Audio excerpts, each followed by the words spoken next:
Hello दोस्तों, नमस्कार। कैसे हैं आप? उम्मीद है कि आप सब लोग एकदम मस्त होंगे। तो दोस्तों, आज हम फिर अपनी क्लास कंटिन्यू करते हैं एक नए टॉपिक के साथ। तो दोस्तों, आज का टॉपिक हमारा कुछ रहने वाला है वेरिएशंस। जी हाँ दोस्तों, आज हम डिस्कस करेंगे वेरिएशंस के बारे में। Variations in periodic table. Variations in periodic table. तो दोस्तों, कोशिश रहेगी हमारी 2 क्लासेस में रहेंगी वेरिएशंस पर, और हर एक क्लास बहुत ही ज़्यादा इम्पोर्टेंट रहने वाली है। कहें, अगर एक ही वर्ड में कहा जाए, शॉर्ट वे में कहें, तो ये क्लास आप लोगों के लिए इतना इम्पोर्टेंट रहेगा कि आप लोगों का सारा वेरिएशन, जो मोस्ट इम्पोर्टेंट वाला वेरिएशन है, वो सब कवर हो जाएगा। तो दोस्तों, आज हम स्टार्ट करेंगे वेरिएशन पार्ट 1 से। तो वेरिएशन क्या होता है दोस्तों? वेरिएशन होता है कि जैसे आप देखिए, ह्यूमन बीइंग में वेरिएशन होता है सॉरी, ह्यूमन बीइंग में वेरिएशंस होता है। देखिए, ह्यूमन के फेस अलग अलग होते हैं। ये क्या है? वेरिएशंस है। तो हम कहेंगे पीरियोडिक टेबल में क्या होगा?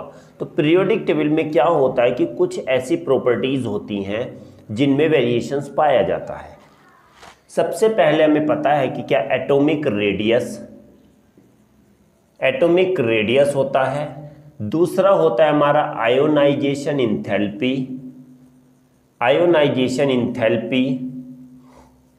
और तीसरा बात होता है न्यूक्लियर फोर्स ऑफ अट्रैक्शन। तो ये हमारे कुछ टॉपिक्स रहेंगे आज की क्लास के, कि हम इनको देखेंगे, इन पर पूरा डिस्कस करेंगे, from micro to macro, from basic to advance, कि ये क्या चीज़ है, कैसे इनका इफेक्ट पड़ता है, क्या क्या इन पर कैसे बदलते हैं, कैसे इनमें वेरिएशंस होता है पीरियोडिक टेबल के अंदर, कब कब ये बढ़ेंगे, कब घटेंगे, क्यों बढ़ते हैं, कैसे बढ़ते हैं, क्यों, और क्या क्या कितना कितना बढ़ते हैं। तो चलिए स्टार्ट करते हैं सबसे पहले फर्स्ट टॉपिक से। फर्स्ट टॉपिक की बात कही गई है एटॉमिक रेडियस। तो दोस्तों, एटॉमिक रेडियस क्या चीज़ है, पहले ये देखेंगे कि एटॉमिक रेडियस है क्या। तो एटॉमिक रेडियस हमें पता होना चाहिए। रेडियस का आते ही हमारा माइंड में आ जाता है सर्कल। तो सर्कल का ये क्या कहलाता है? रेडियस। और हमें ये पता है कि इलेक्ट्रॉन जो होते हैं वो क्या होते हैं? इस सेल में प्रेजेंट होते हैं। किस में प्रेजेंट होते हैं? सेल्स में इलेक्ट्रॉन प्रेजेंट होते हैं। और ये सेल भी कैसे होते हैं? कॉन्सेंट्रिक रिंग होते हैं, गोल। ये भी राउंड है, ये भी राउंड है। तो कहेंगे कि जब सर्कल का रेडियस हो सकता है तो इनका भी क्या हो सकता है? रेडियस। समझ आया ना? तो इनका भी रेडियस होता है। अब रेडियस को डिफाइन कैसे करेंगे? रेडियस को डिफाइन करेंगे कि the distance between the centre of the nucleus to the outermost cell in which electrons are present। ध्यान रखना दोस्तों, कोई तो यहीं तक ही कह देता है कि आउटर मोस्ट सेल तक। नहीं, इसकी प्रॉपर डेफिनेशन वही होगी कि यानी कि मिडिल से, बीच से वही होगी जहां पर इलेक्ट्रॉन प्रेजेंट होंगे। बीच के सेंटर, न्यूक्लियस के सेंटर से उस आउटर मोस्ट सेल तक जिसमें इलेक्ट्रॉन प्रेजेंट है, वो डिस्टेंस क्या कहलाती है दोस्तों? वही डिस्टेंस हमारी कहते हैं, उसी डिस्टेंस को कहा जाता है एटॉमिक रेडियस। ओके, अगर माना एग्जांपल ले ले, ये कोई न्यूक्लियस है, यहाँ पर इलेक्ट्रॉन, ये फर्स्ट सेल है, इलेक्ट्रॉन यहाँ पर है, तो यहाँ से लेके यहाँ तक की दूरी क्या कहलाएगी? रेडियस। इसके ऊपर एक और सेल है, एक और सेल है, बट यहाँ पर कोई भी इलेक्ट्रॉन नहीं है, इलेक्ट्रॉन सिर्फ फर्स्ट में है। तो रेडियस जो होगा वो सेंटर से फर्स्ट सेल तक का ही रेडियस होगा, यहाँ तक का ये रेडियस नहीं होगा। क्यों? क्योंकि यहाँ पर कोई भी इलेक्ट्रॉन प्रेजेंट नहीं है। ओके, तो जैसे जैसे सेल बढ़ते चले जाते हैं, माना कि यहाँ पर इलेक्ट्रॉन थे, यहाँ पर भी इलेक्ट्रॉन आ गए, और आगे लिया यहाँ भी इलेक्ट्रॉन आ गए, तो धीरे धीरे क्या हो रहा है? रेडियस, पहले देखिए इसकी बात करेंगे, इस वाले की बात। तो इसका रेडियस छोटा था, इसका रेडियस कितना था? सिर्फ ये छोटा सा रेडियस। अब इसका रेडियस क्या हो गया? बढ़ गया। अगर माना एक और सेल जुड़ गया जिसमें इलेक्ट्रॉन्स हैं, तो इसका रेडियस और बड़ा हो गया। तो क्या होगा? जैसे जैसे सेल्स जुड़ते जाते हैं, रेडियस भी बढ़ता जाता है। क्या होता है? रेडियस भी बढ़ता जाता है। चलिए अब हम बात करेंगे एक छोटी सी चीज़ की, चाहो तो स्क्रीनशॉट ले सकते हो क्योंकि सारे भी एटॉमिक रेडियस ख़त्म नहीं हुआ और यहाँ पर हमारी बहुत सारी चीज़ बची हुई है। चलिए सिंपल सी चीज़ एक और देखते हैं, बहुत हल्की सी चीज़ है, समझ के चलना बिल्कुल। कि देखिए अगर हम ऊपर से नीचे जाते हैं, ग्रुप 1 ले लीजिए, सॉरी ग्रुप 1 12 कहाँ से लिख रहा हूँ, ग्रुप 1 है तो है ली ना ने की रब से फरियाद। तो ये ग्रुप 1 के एलिमेंट्स हैं। इसका एटॉमिक नंबर कितना है, 1 है। इसका एटॉमिक नंबर 3 है। इसका एटॉमिक नंबर 11 है। इसका एटॉमिक नंबर 11, सोन ऐसे ही चलते रहते हैं। ये बात कहेंगे इलेक्ट्रॉनिक कॉन्फ़िगरेशन की, ध्यान रखिएगा ऊपर से नीचे जा रहे हैं हम, टॉप टू बॉटम जा रहे हैं, ग्रुप की बात चल रही है। ग्रुप में क्या होता है, ग्रुप की अगर हम बात करते हैं तो क्या होते हैं, टॉप टू बॉटम जाते हैं, टॉप टू बॉटम जाते हैं। अगर पीरियड की बात चलती है तो पीरियड में हम कैसे जाते हैं, लेफ्ट टू राइट जाते हैं, लेफ्ट टू राइट जाते हैं। ध्यान, ठीक है, ध्यान रखिएगा इस चीज को। ग्रुप की बात चले टॉप टू बॉटम, ऊपर से नीचे जा रहे हैं। तो इसका इलेक्ट्रॉनिक कॉन्फ़िगरेशन 1s1, इसका 1s1 sorry 1s2 and 2s1, इसका 1s2 2s2 2p6 3s1, इसका हो गया 1s2 2s2 2p6 3s2 3p6 4s1। देखिए दोस्तों यहाँ से ही पता चल जाएगा यहाँ पर कितना सेल था, 1 लिखा हुआ है, कोफिशिएंट देखेंगे। अगर 1 है तो यहाँ पर सिर्फ कितना सेल है, 1 ही सेल है। यहाँ पर कितने 2 आ गया तो 2 सेल्स हो गए, देखिए ये हो गया। ओके, यहाँ पर कितना 3 आ गया तो यहाँ पर कितने सेल्स हो गए दोस्तों, 3 सेल्स हो गए। यहाँ पर क्या आ गया 4 आ गया तो यहाँ पर कितने सेल्स हो गए, ये 4 सेल हो गए। अब एक बात देखिए, ऊपर से जब हम नीचे जा रहे हैं तो पहले क्या था, इतना रेडियस था। ओके, अब रेडियस इतना हो गया, फिर रेडियस इतना हो गया, अब रेडियस इतना हो गया। तो रेडियस क्या हो रहा है, धीरे धीरे बढ़ रहा है। क्या होता है, रेडियस बढ़ता है क्योंकि धीरे धीरे हमारा सेल का साइज, सॉरी एटम का साइज भी बढ़ता रहता है, जिससे रेडियस भी बढ़ता रहता है। कहाँ पर, पीरियड ग्रुप के अंदर, सॉरी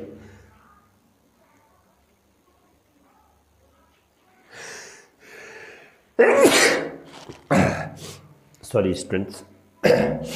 चलिए, तो हमने ये बात कही, इसमें वेरिएशन क्या हुआ, वेरिएशन ये हुआ एटॉमिक रेडियस में जब हम टॉप टू बॉटम जाते हैं तो हर एक सक्सेसिव स्टेप पर एक एक सेल ऐड होता रहता है, जिससे उसका साइज बढ़ता रहता है। और अगर साइज बढ़ेगा तो रेडियस भी बढ़ेगा, क्योंकि अगर कोई सर्किल इतना छोटा है और एक सर्किल इतना बड़ा है और एक इतना बड़ा है और एक इतना बड़ा है तो इसका रेडियस भी तो बढ़ेगा ना, रेडियस बढ़ेगा ना। यस, साइज अगर बड़ा होगा तो रेडियस भी धीरे धीरे बढ़ता रहता है, और साइज जो बढ़ता है टॉप टू बॉटम जाने पर साइज बढ़ता है, जिससे रेडियस भी बढ़ जाता है। आई होप कि दोस्तों ये वाला क्लियर हो गया होगा। चलिए अब हम यहीं पर लिख लेते हैं, स्क्रीनशॉट नहीं लिया तो प्लीज़ वीडियो को पॉज करके भी स्क्रीनशॉट ले सकते हैं। बात करेंगे एटॉमिक रेडियस की। चलिए यहाँ पर लिखेंगे ग्रुप में, ग्रुप में क्या होगा, एटॉमिक रेडियस पहले क्या होता है, इंक्रीज होता है ग्रुप के अंदर। ओके, पीरियड की बात देखेंगे, पीरियड में क्या होगा, जब हम इस साइड से इस साइड चलते हैं, हमने पढ़ा भी है क्या कि 3D वाला या 4D डी सीरीज पढ़ी है, क्योंकि D element, D block element और एफ ब्लॉक एलिमेंट किस में अरेंज होते हैं, किसके अंदर अरेंज होंगे, बताइए किसके अंदर अरेंज होंगे, पीरियड में होते हैं। और अगर बात कहें ग्रुप की तो दोस्तों ग्रुप से 13, ग्रुप 14, ग्रुप 15, ग्रुप 16, ग्रुप 17 और ग्रुप 18। यहाँ पर P1 होता था, यहाँ पर P2, यहाँ पर P3, यहाँ P4, यहाँ P5 और यहाँ P6। ध्यान देना, क्योंकि लेफ्ट टू राइट जा रहे हैं तो इलेक्ट्रॉन क्या हो रहे हैं, P ऑर्बिटल के अंदर ही इलेक्ट्रॉन भर रहे हैं। देखा ना, P पहले 1 था, दूसरे केस में कितने हो गए, 2 हो गए, तीसरे में 3 हो गए, चौथे में 4 हो गए, पांचवें में 5 हो गए, छठे में पूरे 6 इलेक्ट्रॉन हो गए। समझ में आया ना।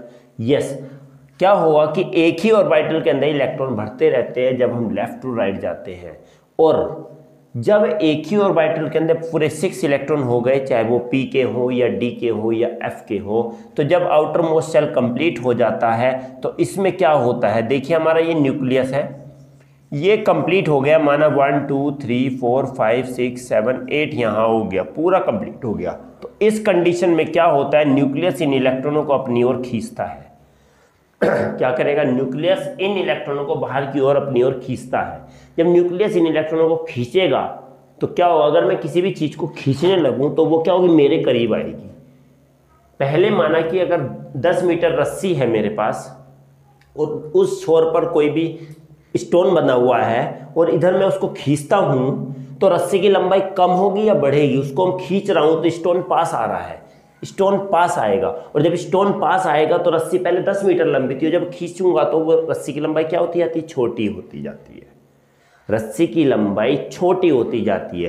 तो वही ये है कि जब ये इलेक्ट्रॉन खींचेगा तो एटम का साइज क्या हो जाएगा, छोटा हो जाएगा। और जब एटम का साइज पहले तो इतना था मान लिया, अब कितना हो गया, इतना हो गया। तो पहले तो रेडियस इतना हुआ करता था, अब रेडियस क्या हो जाएगा, कम होगा कि नहीं होगा, होगा। तो हम ये कहेंगे जब हम पीरियड में चलते हैं फ्रॉम लेफ्ट टू राइट तो क्या होता है, साइज घटता है। क्लियर हुई ना, ये बात हुई हमारी एटॉमिक रेडियस के बारे में। दोस्तों आई होप कि आप लोगों को ये क्लियर हो गया होगा। वीडियो को बिना स्किप के देखिएगा दोस्तों, स्किप करके देखेंगे कुछ भी समझ में नहीं आएगा, क्योंकि हमारा एक पॉइंट दूसरे पॉइंट से कनेक्ट होता है।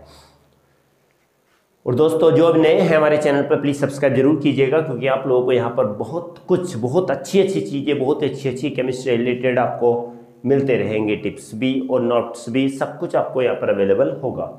तो दोस्तों चलिए बात करते हैं अब सेकंड वाले की, आयोनाइजेशन इंथैल्पी की।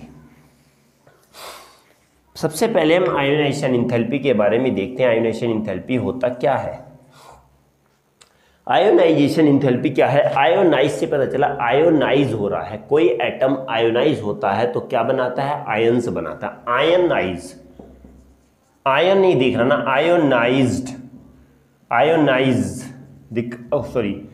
आयोनाइज्ड हो रहा है ना, आयोनाइज का दिख रहा है कि आयंस बन रहा है, उसके अंदर क्या बन रहा है, आयंस बन रहा है। और कोई भी नॉर्मल एटम से आयंस कब बनता है, जब वो क्या करता है, इलेक्ट्रॉन या लॉस करे या फिर इलेक्ट्रॉन प्लस करे या फिर इलेक्ट्रॉन माइनस करे, इलेक्ट्रॉन का लॉस करता है या फिर इलेक्ट्रॉन ऐड होता है। ओके, आयोनाइजेशन की अगर बात आ रही है, आयोनाइजेशन, तो ध्यान रखना आयोनाइजेशन में हमेशा कैसा आयन बनेगा, पॉजिटिव आयन बनेगा। कैसा बनेगा, पॉजिटिव आयन बनेगा। ध्यान रखना एक एक चीज, आयोनाइजेशन की बात हो रही है तो यहाँ पर पॉजिटिव आयन को फोकस किया जा रहा है। तो यहाँ पर कहेंगे कि इलेक्ट्रॉन लॉस हुए हैं, ठीक है। अब ये कोई भी एटम इलेक्ट्रॉन लॉस कहाँ से करता है, कोई भी एटम है वो इलेक्ट्रॉन लॉस कहाँ से करेगा, हमें पता है कि ये वाला क्या एटम है। तो अगर इलेक्ट्रॉन यहाँ है 1 2 3 4 5 6 7 8 1 2, तो इलेक्ट्रॉन लॉस कहाँ से होगा, एक इलेक्ट्रॉन हमने दिया हुआ है, आउटर मोस्ट में एक है, तो इलेक्ट्रॉन यहाँ से होगा, यहाँ से होगा, यहाँ से होगा। क्यों, क्योंकि आउटर मोस्ट इलेक्ट्रॉन, हम ये पढ़ चुके हैं कि only outer most electron take participate in a chemical reaction. Outer most electron participate करेगा या फिर यही हमारा लॉस होता है, ठीक है ना। तो अब ये जब ये इलेक्ट्रॉन लॉस होगा और दूसरा कोई ऐसा एटम बनेगा तो ये क्या होगा, ये आयंस फॉर्म होगा, ये क्या होगा, आयनिक फॉर्म होगी और ये नॉर्मल एटम होगा। इलेक्ट्रॉन लॉस हुआ तो आयन बन गया, समझ में आई ना। अब इंथैल्पी की मीन्स अगर नॉर्मल कहा जाए तो इंथैल्पी का मतलब होता है हीट। क्या होता है, हीट। तो इसकी डेफिनेशन कुछ इस तरीके से आती है कि the amount of energy which is required, the amount of energy which is required to remove outermost electron, ध्यान रखिएगा एक एक चीज, जितना अब तक पढ़ा है सब माइंड में रखना है। to remove outermost electron from an isolated gaseous atom,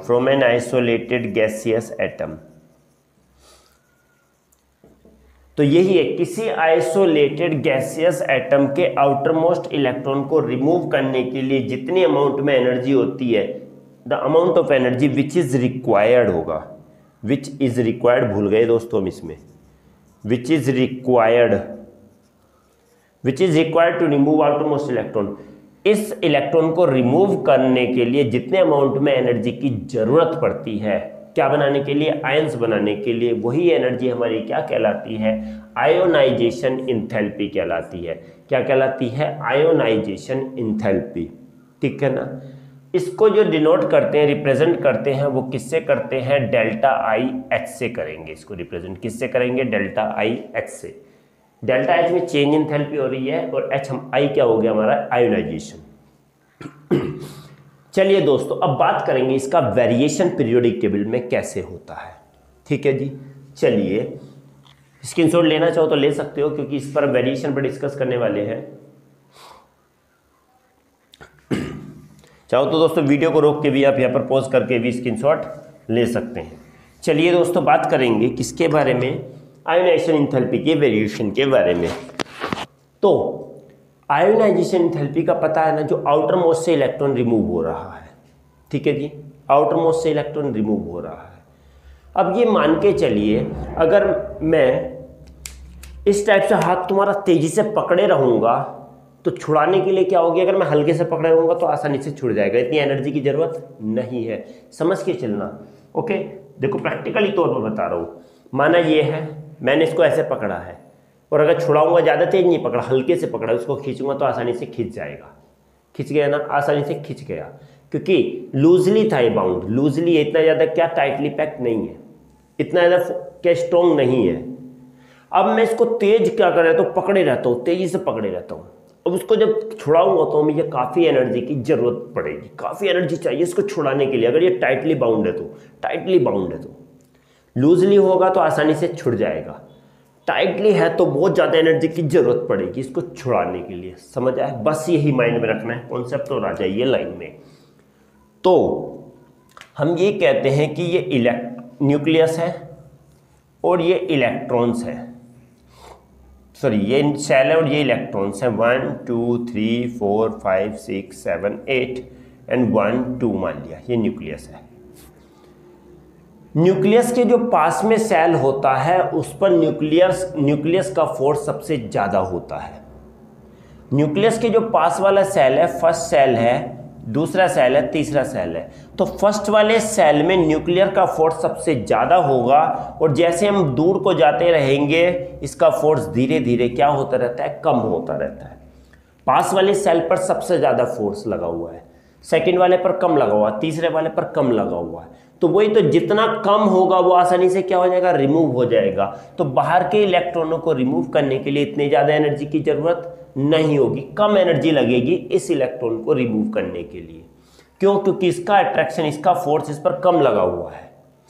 जब हम यहाँ से न्यूक्लियस से दूर जाते हैं तो फोर्स जो होता है न्यूक्लियस का वो कम होता रहता है, पास में आते हैं तो फोर्स बढ़ता रहता है। तो पास वाले सेल का सबसे ज़्यादा फोर्स लगा हुआ है न्यूक्लियस का, इस पर कम लगा हुआ है, इस पर और भी कम। तो जिस पर सबसे कम लगा हुआ है वो इलेक्ट्रॉन आसानी से क्या हो जाएगा, रिमूव हो जाएगा, उसके लिए ज़्यादा अमाउंट में एनर्जी की ज़रूरत नहीं पड़ेगी। Am clear, yes. चलिए, अगर माना एक सेल ये है, सॉरी ये मार्कर भी गड़बड़ करने लगा, ये चलेगा क्या, चलिए ठीक है, एक हमने ये ले लिया 1 2 3 4 5 6 7 8 1 2, ये भी न्यूक्लियस है। चलिए, यहाँ पर भी तो कई सारे सेल दिख रहे हैं, एक ही न्यूक्लियस है बीच में। अब हमने कहा गया कि इस पे पूरे 8 इलेक्ट्रॉन्स हैं 8 इलेक्ट्रॉन्स है, मतलब कंप्लीटली स्टेबल है। अब इसके अंदर से इलेक्ट्रॉन रिमूव आसानी से नहीं होगा, क्योंकि इस पर न्यूक्लियर फोर्स ऑफ अट्रैक्शन बहुत ही ज़्यादा है। क्यों, क्योंकि इसका आउटर मोस्ट सेल कंप्लीट है। आउटर मोस्ट सेल क्या है इसका, कंप्लीट है, आउटर मोस्ट सेल कंप्लीट है, आउटर मोस्ट सेल कंप्लीट है इसका। और कंप्लीट होने के कारण यहाँ पर क्या भी है, ये स्टेबल भी है, स्टेबल भी है। और जो स्टेबल होता है उसके अंदर से इलेक्ट्रॉन को निकाल पाना बहुत ही मुश्किल होता है, बहुत ही ज़्यादा एनर्जी की जरूरत पड़ेगी। क्यों, क्योंकि इस पर फोर्स ऑफ अट्रैक्शन इस कंडीशन में मैक्सिमम होगा। जो कोई भी हाफ फील्ड होगा या कंप्लीटली फील्ड होगा, ऑर्बिटल कोई भी, यहाँ का शेल कोई भी हाफ फील्ड हो या कंप्लीटली फील्ड हो, वो स्टेबल ज़्यादा होते हैं। और ऐसा अगर कोई भी शेल होगा तो उसके अंदर से इलेक्ट्रॉन को रिमूव कर पाना बहुत मुश्किल होता है, बहुत ज़्यादा एनर्जी लगानी पड़ती है। ठीक है, तो हम ये कहेंगे सेल छोटा होगा तो एनर्जी ज़्यादा लगेगी और सेल बड़ा होगा तो एनर्जी कम लगेगी। चलिए आयनाइजेशन एंथैल्पी की बात आ जाते हैं। आयन सब ध्यान देना, हाँ ग्रुप में ऊपर से नीचे जा रहे थे, इतना ध्यान है ना, जो ऊपर से नीचे जा रहे थे ना, ग्रुप में ऊपर से नीचे जा रहे थे। जब ऊपर से नीचे जा रहे थे पहले इतना छोटा था, फिर इतना बड़ा था, फिर इतना बड़ा था, और फिर और भी बड़ा था। ठीक है, ये और भी बड़ा था, मान लिया और बड़ा था। ये ऊपर से नीचे जाने पर साइज बढ़ रहा था। न्यूक्लियस, इलेक्ट्रॉन कहाँ हो रहा है, दूर जा रहा है ना, इलेक्ट्रॉन दूर जा रहा है ना, दूर जा रहा है तो न्यूक्लियर फोर्स ऑफ अट्रैक्शन कम हो रहा है, आसानी से क्या हो गया, निकल जाएगा, इतनी ज़्यादा एनर्जी की जरूरत नहीं होगी। तो क्या कहेंगे, तो ग्रुप में आयनाइजेशन एंथैल्पी क्या होती है, घटती है। आयनाइजेशन एंथैल्पी क्या होती है, घटती है। सबसे ऊपर जो होगा है लीना ने की रब से फरियाद, की रब से फरियाद, तो सबसे ज़्यादा इसके लिए हो गई, उससे कम इसका, सबसे कम इसका, उससे कम इसका, उससे कम, सबसे कम फ्रेंशियम की आयनाइजेशन एंथैल्पी होगी। ऊपर से नीचे जाने पर एंथैल्पी क्या होती है, आयनाइजेशन एंथैल्पी घटती है। पीरियड की बात कहें तो ग्रुप और पीरियड जस्ट अपोजिट चलते हैं, क्योंकि पीरियड में हमने कहा इधर से इधर की ओर मूव करते हैं, और जब इधर से इधर की ओर मूव करे थे हमने क्या कहा था, पी ऑर्बिटल पूरे यहाँ आने पर 6 इलेक्ट्रॉन हो जाते हैं। 1 2 3 4 5 6 इलेक्ट्रॉन हो गए तो कंडीशन क्या हो गई, स्टेबल। अभी क्या बोला कि स्टेबल होगा तो कंप्लीट हो गया, मतलब कि मैक्सिमम हो गया, और इस कंडीशन में बहुत ज़्यादा एनर्जी की जरूरत पड़ेगी। यहाँ आसानी से रिमूव हो जाएगा, जैसे इधर की ओर जाएंगे धीरे धीरे क्या होती जाएगी, बढ़ती जाएगी। तो आयनाइजेशन एंथैल्पी पीरियड में तो बढ़ती है और ग्रुप में घटती है। आई होप कि आप लोगों को ये भी क्लियर हो गया होगा। तो जल्दी से दोस्तों स्क्रीनशॉट ले लीजिए। अब हमारा थर्ड वाला पार्ट को हम डिस्कस कर लेते हैं। बिल्कुल दोस्तों छोटी से छोटी चीज से लेके जा रहे हैं, समझ के चलिएगा, बिल्कुल जिंदगी में नहीं भूलेंगे दोस्तों, मेरा चैलेंज, आप जिंदगी में नहीं भूलेंगे इस कॉन्सेप्ट को। चलिए दोस्तों बात करते हैं फोर्स ऑफ अट्रैक्शन के बारे में। सॉरी ये रफ कर दिया।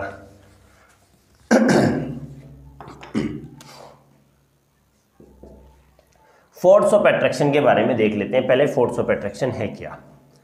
न्यूक्लियर फोर्स ऑफ अट्रैक्शन, जो न्यूक्लियस से means the force which is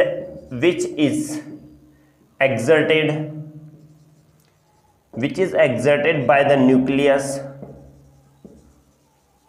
on the electrons which are present in the shell। इसी चीज को हम क्या बोलते हैं, न्यूक्लियर फोर्स ऑफ अट्रैक्शन बोलते हैं। एक फोर्स होता है, एटम है ये, अभी हमने कहा था ये इलेक्ट्रॉन्स हैं, ये इलेक्ट्रॉन्स है और ये न्यूक्लियस। तो न्यूक्लियस और इलेक्ट्रॉनों के बीच में एक फोर्स होता है, electrostatic force of attraction. The electrostatic लिख दो, the electrostatic force of attraction, the electrostatic force of attraction which is exerted by the nucleus on the electron which are present in the nucleus which are in the cell। तो क्या होता है, nucleus का electrostatic force of attraction होता है nucleus का इन इलेक्ट्रॉनों पर, जो इनको क्या कर रखता है, लिखेंगे this force hold the electron, holds the electron in the atom. Atom के अंदर क्या होता है, ये इलेक्ट्रॉनों को होल्ड करे रखता है, ये फोर्स इलेक्ट्रॉनों को होल्ड करे रखता है। तो एक तरीके का फोर्स होगा, क्यों, क्योंकि न्यूक्लियस पर चार्ज पॉजिटिव होता है और इलेक्ट्रॉनों पर चार्ज निगेटिव होता है, और पॉजिटिव और निगेटिव के बीच में कैसा फोर्स होगा दोस्तों, ये अट्रैक्टिव फोर्स होगा। कैसा फोर्स होगा, अट्रैक्टिव, अट्रैक्शन होगा। सिमिलर चार्जेस में रिपल्सिव फोर्स होता है, डिसिमिलर चार्जेस में क्या होगा, अट्रैक्टिव फोर्स होगा। तो इस पे प्लस और इसमें माइनस, प्लस माइनस होने की वजह से एक अट्रैक्टिव फोर्स होता है। ध्यान रखिए, अब इसमें एक बात और क्लियर हो जाती है। अब ये इलेक्ट्रॉन जो घूमते रहते हैं स्केल के, वो किसकी वजह से, न्यूक्लियर फोर्स ऑफ अट्रैक्शन की वजह से घूमते रहते हैं। क्लियर हुआ, इतनी बात समझ में आ जानी चाहिए कि न्यूक्लियस और इलेक्ट्रॉनों के बीच में एक फोर्स होता है जो उनको होल्ड करे रहता है, वही फोर्स क्या कहलाता है, nuclear force of attraction. Nuclear क्यों, क्योंकि न्यूक्लियस के द्वारा लग रहा है। इतनी बात समझ में आई दोस्तों, चाहो तो स्क्रीनशॉट ले सकते हो। बात करेंगे इसके वेरिएशन के बारे में।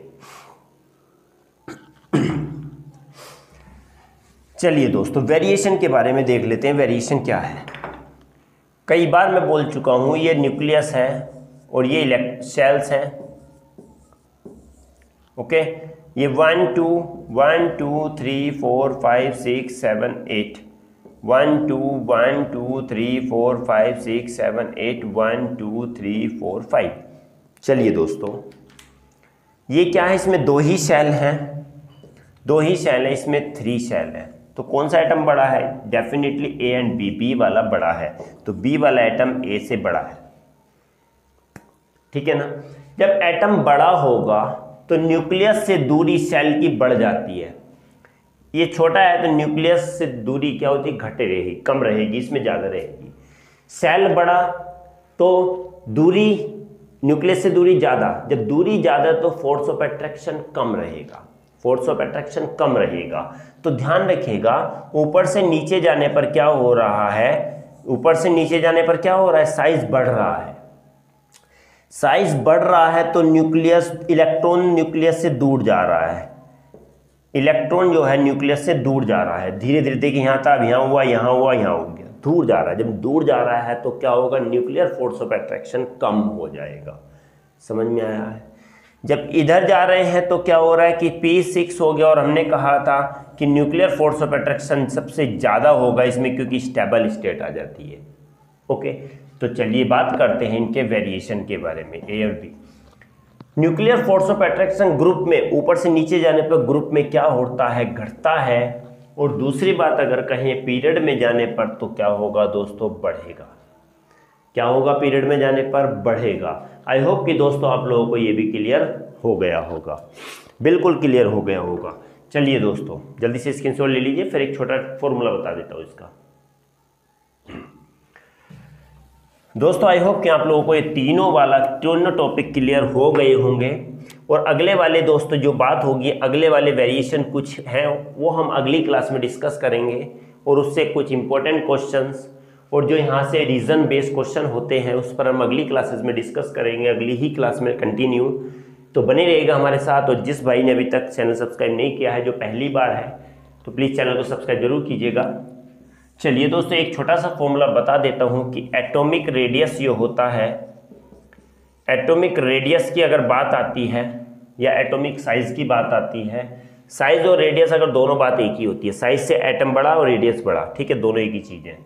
रेडियस डायरेक्टली हमने कहा गया, एक चीज सिंपल देख, एक छोटी सी एक दूसरी बात लिख रहे देखेंगे, आयोनाइजेशन इंथैल्पी डायरेक्टली प्रोपोर्शनल होती है न्यूक्लियर फोर्स ऑफ अट्रैक्शन के। आयोनाइजेशन इंथैल्पी डायरेक्टली प्रोपोर्शनल होती है न्यूक्लियर फोर्स ऑफ अट्रैक्शन के। आयोनाइजेशन इंथैल्पी अगर बढ़ेगी तो न्यूक्लियर फोर्स ऑफ अट्रैक्शन भी बढ़ेगा, और न्यूक्लियर फोर्स ऑफ अट्रैक्शन बढ़ेगा तो आयोनाइजेशन इंथैल्पी भी बढ़ेगी। बट दोस्तों इन्वर्सली प्रोपोर्शनल होती है एटॉमिक साइज के, और we can say that size और एटॉमिक रेडियस के, एटॉमिक रेडियस के। ये बात ध्यान रखिएगा, ये फॉर्मूला माइंड में रख के रखिए बिल्कुल हमेशा माइंड में, कि आयोनाइजेशन इंथैल्पी बढ़ेगी तो ये न्यूक्लियर फोर्स ऑफ अट्रैक्शन बढ़ेगा, और ये बढ़ेगा तो ये भी बढ़ेगा, और अगर ये बढ़ेगा तो साइज घटेगा, रेडियस भी घटेगा, और न्यूक्लियर फोर्स ऑफ अट्रैक्शन बढ़ेगा तो ये दोनों भी घटेंगे, और ये बढ़ेंगे तो ये दोनों घटेंगे। ये फॉर्मूला दोस्तों ध्यान रखिएगा, माइंड में बिल्कुल फिक्स कर लीजिएगा। ये फॉर्मूला बहुत ही ज़्यादा इंपॉर्टेंट है। अगर ये रहेंगे फॉर्मूले तो आसानी से तुम लोग कुछ भी, आसानी से कोई भी क्वेश्चन कर सकते हो। तो दोस्तों आई होप कि आप लोगों को समझ में आई होगी आज की क्लास, एंजॉय भी किया होगा। दोस्तों ऐसे ही एंजॉयमेंट हमारे साथ करते रहिएगा, और चैनल को सब्सक्राइब, लाइक, शेयर, कमेंट भी जरूर देते रहिएगा, और कमेंट में जरूर लिख के बताइएगा आज की क्लास आपको हमें कैसी लगी, आपको कैसी लगी हमारी ओर से। तो दोस्तों मिलते हैं अगली क्लास में, तब तक के लिए नमस्कार।